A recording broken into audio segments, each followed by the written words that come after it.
those subjects, indeed. So you're King Henry VIII, and today I've gone to a place known as Dairy Queen to try a new ice cream they call a Blizzard. I'm not sure, but that's what I've been informed. Apparently this is some sort of deal, but Superman, was it cookie dough? Something. I don't remember. I'm too focused on the idea of eating. So, it looks kind of weird. I don't know if that's just from the temperature out or what, but let's try it.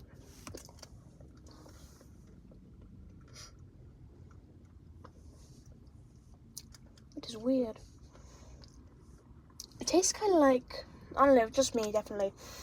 But something tastes, because I didn't really read it, but it definitely tastes like, what's that one type of, this birthday cake it's called, or whatever, the things, what's it called? Lord. Cake? What? Birthday cake? Yeah, birthday cake. It definitely has that taste.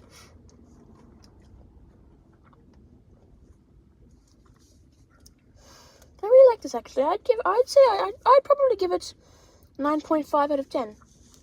Good. Could be better, but good.